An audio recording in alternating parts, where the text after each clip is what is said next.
쿵쿵 짝 쿵쿵 짝.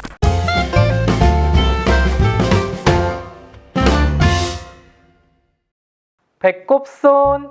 안녕하세요, 말랑닥터 김영진입니다. 좋아요 꾹, 구독 꾹 눌러주시면 더 좋은 영상으로 보답할게요. 요새 아이 생기시고 나면은 임신 육아 어플 하나 정도는 설치하시잖아요. 마미톡 280데이즈 뭐 이런 것들 말이에요. 임신 정보도 얻고 아이에 대한 기록도 남겨두고, 그리고 매주 아이에 대해서 필요한 것들을 알려줘서 도움이 많이 되더라고요. 근데 이걸 보다 보면 한 17주 정도가 되면은 아이가 소리를 들을 수 있게 된다고 아이한테 말을 많이 걸어주라고 하는데요. 이렇게 태아 때부터도 소리를 들을 수 있다고 하는데, 근데 얘가 막상 태어나고 나면 소리를 잘 못 듣는 것 같은 기분이 든단 말이에요. 좀 이상하죠? 청력 검사에서는 정상이라고 하니까 그런가 싶다가도 또 한 번씩 걱정되기도 하고요.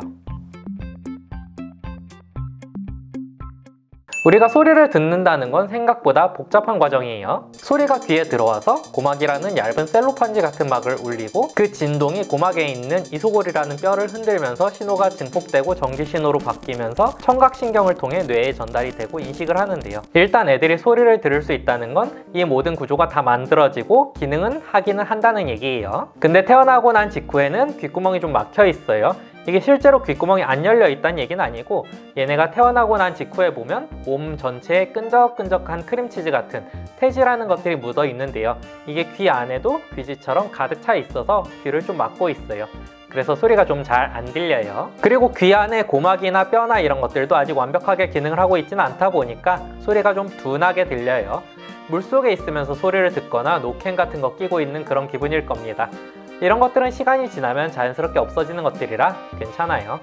그래도 구조가 다 만들어져 있는 상태라 청력 검사, 청각 검사는 가능해요. 첫 신생아 청각 선별 검사는 생후 1개월 이내에 받는 걸 권장하고 있어요. 2018년도부터는 국가에서 모든 아이들이 생후 1개월 이내에 신생아 청각 선별 검사를 받을 수 있게 지원해주고 있죠. 무료예요. 그러니까 아이 태어나고 엄마 아빠도 아직 병원에서 정신 없을 때 병원에서 이거저거 막 검사하고서는 다 괜찮아요 라고 말하는 것들 중에 아이 청각 선별 검사도 포함이 돼 있었을 거란 얘기예요. 얘네가 태어나고 한 일주일쯤 지나면 이제 큰 소리들에는 반응을 해요. 쿵! 딱! 짝! 뭐 이런 소리들 말이에요. 근데 아직 그냥 깜짝깜짝 놀라는 거예요. 소리가 어디에서 들리는지는 모르지만 생전 처음 들어보는 소리들이니까 낯설고 무섭기도 하고 놀랄 수도 있겠죠. 그래도 엄마 아빠 목소리는 익숙해서 좋아합니다. 아이한테 얘기 많이 들려주세요. 아이가 딸랑이에 반응하려면 한 6주 정도는 지나야 돼요. 그러니까 이렇게 귀 옆에서 방울소리가 들리면 눈동자를 그쪽 방향으로 돌리는 건 말이에요. 아직 목은 못 가누니까 고개는 못 돌리고 눈만 한 15cm 정도 떨어진 곳에서 들려주면 잘 듣습니다. 고개까지 돌려서 보려면 3개월에서 6개월 정도는 돼야 해요. 이때는 좀 더 멀리 한 45cm 정도 떨어진 데서 나는 소리도 구분 가능해요. 음악도 이때쯤부터 좋아할 수 있어요. 생후 6개월쯤 되면 BTS 다이너마이트 같은 걸 들을 수 있다는 거죠. 그러니까 엄마 아빠 말소리나 옆에서 들려주는 소리에 얘네가 반응을 안 한다고 너무 이상하게 생각하실 필요는 없다는 거죠. 간혹 엄마 아빠의 말소리는 얘네가 너무나 익숙한 소리라서 그때그때 바로바로 반응을 안 할 수도 있기는 해요. 다만 무작정 기다릴 수는 없을 때도 있죠. 생후 한 달이 되도록 시끄러운 소리에 놀라는 반응이 없거나 3에서 4개월이 되도록 소리를 쳐다보지 않는 경우, 일반적인 소리는 반응이 없는 것 같고 세탁기 소리나 우퍼 소리처럼 진동하는 소리에만 집중하는 것 같을 때, 이런 경우는 정말로 청력이나 다른 이상이 있는 건 아닌지 병원을 다시 가서 검사를 해보시는 것이 좋습니다.